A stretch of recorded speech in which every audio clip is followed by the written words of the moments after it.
បាទសួស្តីគ្នាយើងស្វាគមន៍មកកាន់ The English Classroom អូខេយើងចូលដល់មេរៀនបន្តទៀតគឺ The Present Continuous Tense យើងបានបញ្ចប់ The Simple Present Tense បើសិនបើយើងអត់ច្បាស់យើងអាចទៅមើលវីដេអូមុនបានឥឡូវយើងចូលដល់កាលបច្ចុប្បន្នកាលកំពុងបន្ត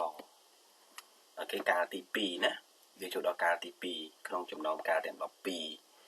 ចឹង the present continuous tenses អូខេដំបូងយើងមើលទៅលើ formation ឬក៏រូបមន្តអូខេរូបមន្តរបស់វាទម្រង់របស់វាទម្រង់របស់ present continuous tense គឺយើងត្រូវមានប្រធានមួយហើយត្រូវមាន to be របស់យើងគឺវា am is are អូខេត្រូវទៅវា3ហ្នឹងណា am is are ហើយបូកជាមួយនឹង present participle ពាក្យបច្ចេកទេស present participle ហើយជាទូទៅយើងអាចស្គាល់ថាហ្នឹងគឺជា verb ing verb បន្ថែម ing អញ្ចឹង verb ing ពាក្យបច្ចេកទេសឬក៏ពាក្យវេយ្យាករណ៍យើងហៅថា present participle អញ្ចឹងគឺត្រូវមានប្រធានបូកជាមួយនឹង to be ណាមួយមក am is are អូខេហើយ present participle am is are យើងថាយើងដឹងណា I am ជាមួយនឹង I is ជាមួយនឹង he she it are ជាមួយនឹង you we they ឬក៏ជា plural subject ហើយ is ហ្នឹងជាមួយ singular subject ចំណែក am ហ្នឹងបានតែមួយទេគឺជា I they are doing their group assignment នេះប្រយោគស្របពួកគេកំពុងធ្វើ assignment លំហាត់ជាក្រុម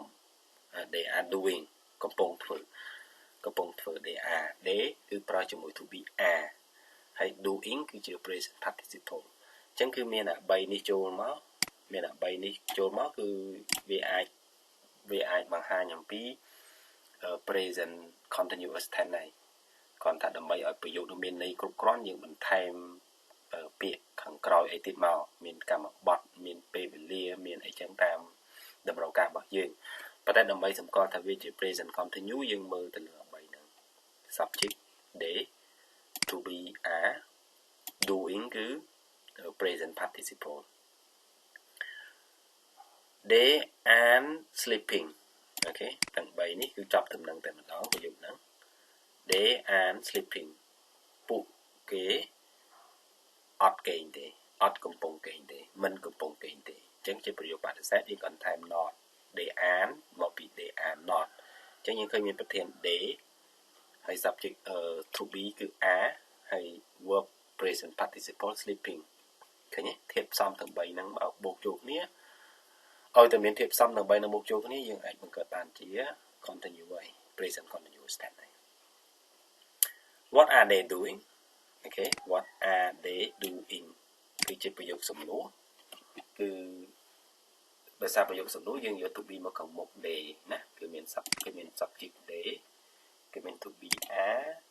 ហើយមាន present participle doing ចឹង what are they doing they are discussing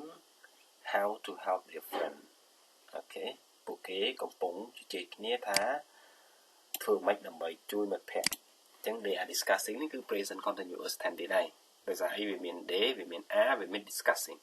verb ing អូខេអញ្ចឹងនៅក្នុងនេះគឺខ្ញុំចង់ឲ្យយើងចាប់អារម្មណ៍ទៅលើធាតុផ្សំនៃ present continuous tense គឺវាមាន3ធាតុសំខាន់ធាតុទី1គឺប្រធានវាអាចជា singular វាអាចជា plural អូខេវាអាចជាមនុស្សសត្វរុក្ខជាតិទីកន្លែងអាហ្នឹងអាស្រ័យលើយើងហើយបន្តមាន to be am is are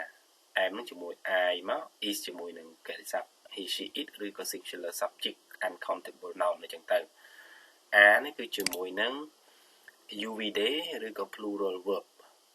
ឬក៏សំដៅ plural noun ជានាមដែលរាប់បានពហុវចនៈតាមហ្នឹងទៅហើយយើងអាចបង្កើតជាស្របបដិសេធសំណួរដើម្បីជាស្របគឺយើងឃើញអត់មាន not ដើម្បីបដិសេធយើងថែមតែ not មកស្រេចជាការស្រេចហើយ I am not he is not they are not អូខេដល់ពេលបង្កើតជាសំណួរយើងក៏លើក to be បញ្ច្រាស់ជាមួយនឹង subject ទៅហើយអញ្ចឹងណា are you are they coming are you studying is he going is she sleeping អូខេអាហ្នឹងគឺជាប្រយោគសំណួរយើងចូលដល់ចំណុចទី2សំខាន់ B នេះគឺការប្រើ okay the use of present continuous tenses អញ្ចឹងសំខាន់ណាស់អានេះណាយើងត្រូវដឹងថា present continuous tense ហ្នឹងប្រើវានៅពេលណាយើងចង់ប្រើវាយើងគួរតែយកមកប្រើនៅពេលណាដូចតែ present simple អញ្ចឹង present ដូចគ្នាបច្ចុប្បន្នកាលដូចគ្នាប៉ុន្តែបច្ចុប្បន្នកាលកំពុងបន្តយើងមានលក្ខខណ្ឌនៃការប្រើផ្សេងក្រៅពីបច្ចុប្បន្នកាលធម្មតាអញ្ចឹងស្អីទៅដែលយើងក្នុងលក្ខណៈទេសៈពេលណាដែលយើងប្រើ present continuous tense ទី1 to express an activity that is happening now at the moment of speaking អូខេគឺដើម្បីបញ្ជាក់សកម្មភាពអ្វីមួយដែលកំពុងកើតឡើងឥឡូវនេះគឺ at the moment of speaking គឺវាកើតឡើងចំពេលដែលយើងកំពុងនិយាយនឹងតែម្ដងអូខេយើងកំពុងនិយាយនឹងសកម្មភាពនេះកំពុងកើតឡើងអាហ្នឹងគេហៅថាជា present continuous tense ហើយពាក្យដែលកំពុងកើតឡើងមានន័យថាវាអត់ចប់ទេយើងនិយាយហ្នឹងគឺវានៅពាក់កណ្ដាលនៃសកម្មភាពមានន័យថាវាកើតឡើងហើយខណៈពេលដែលយើងកំពុងនិយាយវាកំពុងកើតឡើងហើយវានឹងបន្តកើតឡើងទៅមុខទៀតវាអត់តន់ចប់ទេដោយសារអីយើង in the middle of action in the middle of activity នៅក្នុងយើងនិយាយគឺយើងស្ថិតនៅក្នុងពាក់កណ្ដាលនៃសកម្មភាពហ្នឹងវាកើតឡើងហើយកំពុងកើតឡើងហើយវានឹងបន្តកើតឡើងតិចទៀត Don't turn the TV off I'm watching it នេះអូខេកុំបិទទូរទស្សន៍ខ្ញុំកំពុងមើល I am watching it គឺជា present continuous tense គឺបង្ហាញថាយើងកំពុងមើលអញ្ចឹងខណៈពេលដែលយើងកំពុងនិយាយហ្នឹងយើងកំពុងមើលហើយមើលចប់នៅអត់ដល់ចប់ទេចាប់ផ្ដើមហើយនៅចាប់ផ្ដើមហើយអូខេអញ្ចឹងប៉ុន្តែឥឡូវអត់ដល់ចប់ You can speak to Jane she's having a bath អ្នកមិនអាចនិយាយជាមួយគឺក៏ជួបជាមួយនឹង Jane ទេដោយសារគាត់កំពុងងូតទឹកអញ្ចឹងគាត់កំពុងងូតទឹក she is having a bath គាត់កំពុងងូតទឹកអញ្ចឹងខណៈពេលដែលយើងកំពុងនិយាយហ្នឹងគឺគាត់កំពុងងូតអត់តន់ចប់អត់តន់រួចរាល់ទេអញ្ចឹងបើសិនបើត្រូវការជួបគាត់ចាំគាត់ងូតទឹកហើយបាទយើងអាចជួបបានបាទយើងអាចនិយាយជាមួយគាត់បានអូខេឥឡូវគាត់កំពុងនៅក្នុងបន្ទប់ទឹកងូតទឹកអូខេអញ្ចឹងការប្រើទី1 present continue គឺសម្រាប់សកម្មភាពដែលកំពុងកើតឡើងឥឡូវហ្នឹងអូខេ at the moment of speaking ទី2 to express an activity or situation that is true now but not necessarily happening at the moment of speaking អូខេដើម្បីបញ្ជាក់សកម្មភាពឬក៏ស្ថានភាពដែលវាពិតនាពេលបច្ចុប្បន្នឥឡូវវាពិតប៉ុន្តែវាអត់ចាំបាច់ it's not necessary happening at the moment of speaking ប៉ុន្តែវាអត់សំខាន់ទេថាវាកើតឡើងចំពេលកំពុងតែយើងនិយាយឬក៏អត់វាអត់ចាំបាច់អូខេ it is not necessary ចង់និយាយថាវា happen it is true for now it is happening but វាចាំបាច់ថាវាចំពេលយើងកំពុងនិយាយហ្នឹងឯងចង់និយាយចឹងណាបាទទី1គឺវាកំពុងកើតឡើងចំពេលដែលយើងកំពុងនិយាយហ្នឹងតែម្ដងប៉ុន្តែទី2នេះគឺវាបង្ហាញនូវការពិតមួយថាវាកំពុងកើតឡើងប៉ុន្តែវាមិនមែនថាវាចំពេលដែលយើងកំពុងនិយាយហ្នឹងទេគេថា don't take that book កុំយកសៀវភៅហ្នឹង I am reading it អូខេ I am reading it មានន័យថាយើងកំពុងអានសៀវភៅហ្នឹងប៉ុន្តែសៀវភៅហ្នឹងគឺយើងអានអត់ចប់ទេអានដល់បាន10ទំព័រឬក៏ពាក់កណ្ដាលអញ្ចឹងទៅប៉ុន្តែខណៈពេលដែលយើងកំពុងនិយាយហ្នឹងយើងមិនកំពុងកាន់សៀវភៅអានទេចង់និយាយចឹងណាវាមិនកាន់យើងមិនមែនកំពុងកាន់សៀវភៅទេគ្រាន់យើងចង់បញ្ជាក់ថាយើងកំពុងអានវាអត់ចប់ទេអូខេ I am reading it យល់កន្លែងហ្នឹងណាបងប្អូនI am reading it ចឹងបរិបទហ្នឹងគឺមានន័យចឹង I am doing a French evening course this year ខ្ញុំកំពុង រៀនមុខវិជ្ជាបារាំងពេលល្ងាចឆ្នាំនេះអញ្ចឹងមានថាគណៈពេលយើងកំពុងនិយាយនេះយើងមិនមែនកំពុងរៀនទេប៉ុន្តែយើងរៀនតាមចប់នៅក្នុងឆ្នាំសិក្សាហ្នឹងក្នុងមួយឆ្នាំហ្នឹង Okay I am doing math I am doing short course this month ខ្ញុំកំពុងតែរៀនវគ្គខ្លីខែនេះអញ្ចឹងមានថាវាកំពុងកើតឡើងប៉ុន្តែវាអត់តាមចប់ទេហើយសកម្មភាពហ្នឹងគឺវាអត់កើតឡើងចំពេលកំពុងនិយាយទេវាគ្រាន់តែវាតាមចប់យល់ន័យហ្នឹងណាន័យទី1គឺទី2ទី1វាខុសគ្នាតតែអាមួយវាកើតឡើងចំពេលកំពុងនិយាយអាមួយទៀតគឺវាអត់កើតឡើងចំពេលកំពុងនិយាយទេប៉ុន្តែវាកំពុងតែកើតឡើងហើយអត់តាមចប់អាហ្នឹងគឺមានន័យអញ្ចឹងទី3 to express a temporary activity ដើម្បីបង្ហាញអំពីសកម្មភាពបដាសន្នវាកើតឡើងបដាសន្នវាអត់អចិន្ត្រៃយ៍វាអត់ថិតថេរជារៀងរហូតទេអញ្ចឹងឧទាហរណ៍ Peter is a student but he's working as a barman during holiday ឃើញទេPeter គឺជាសិស្សម្នាក់ប៉ុន្តែគាត់កំពុងតែធ្វើការជាអ្នករត់តុអំឡុងពេល holiday អញ្ចឹងគាត់ធ្វើការនេះគឺមិនមែនជាអចិន្ត្រៃយ៍ទេវាក៏ណាបដាសន្ននៅពេលណាគឺនៅពេលដែល holiday តែប៉ុណ្ណឹងចប់ holiday គាត់មករៀនវិញចប់ holiday គាត់ទៅសាលាវិញអញ្ចឹងហ្នឹងហើយអញ្ចឹងយើងចង់បង្ហាញថាអ្វីមួយកំពុងកើតឡើងហើយឬក៏ជាសកម្មភាពបដាសន្នវាកើតឡើងអំឡុងពេលណាមួយជាក់លាក់អញ្ចឹងទៅអញ្ចឹងយើងអាចប្រើ present continuous tense បានដូចជាជាក់ស្ដែងយើង Peter is a student អញ្ចឹងណា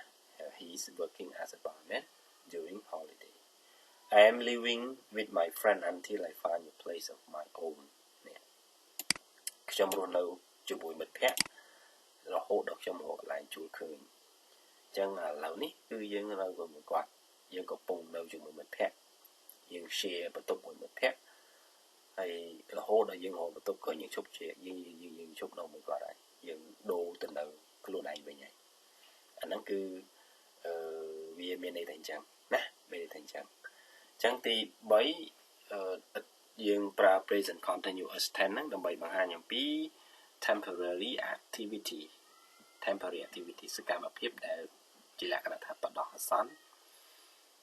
មិនមែនសកម្មភាពដែលកើតឡើងជាអចិន្ត្រៃយ៍ទេ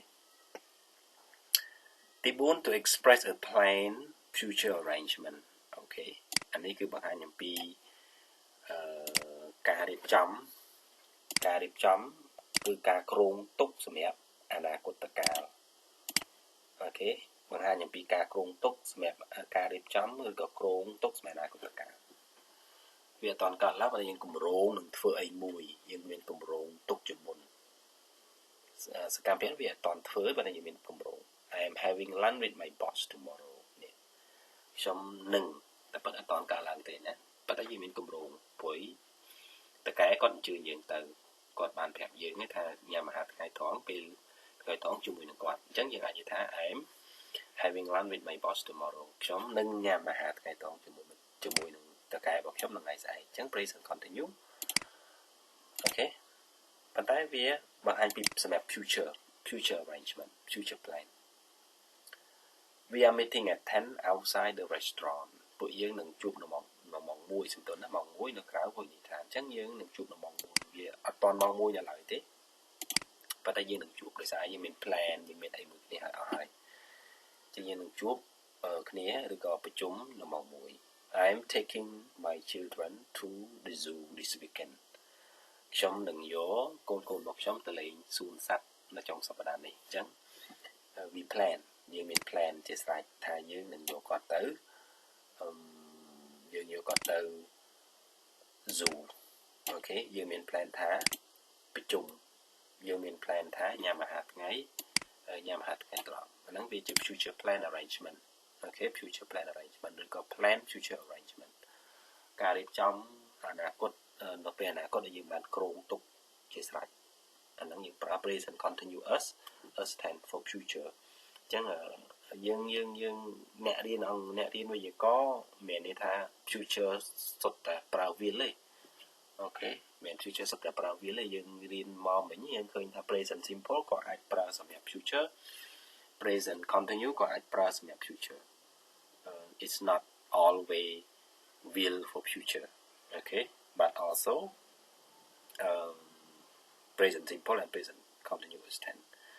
ទី5 to express a repeated action with a suggestion of annoyance or irritation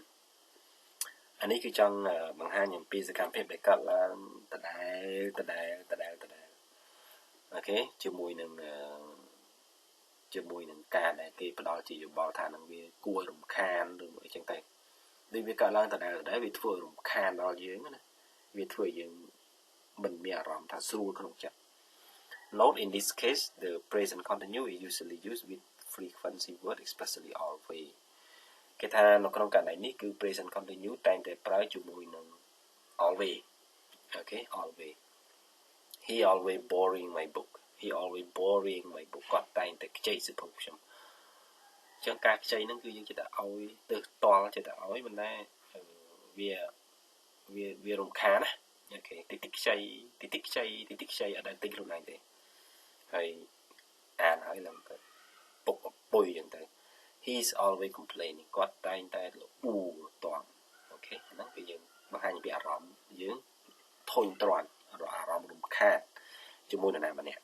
តែសកម្មភាពដែលគាត់ធ្វើហ្នឹងគឺវាកើតឡើងដដែលសាំធ្វើយើងហ្នឹងគឺអត់សប្បាយចិត្តអត់មានអារម្មណ៍ល្អជាមួយគាត់អូខេអញ្ចឹងខ្ញុំសូមបញ្ចប់វីដេអូតាមនេះសិនហើយយើងនឹងបន្តទៅ present continuous នៅវគ្គទី2អរគុណច្រើន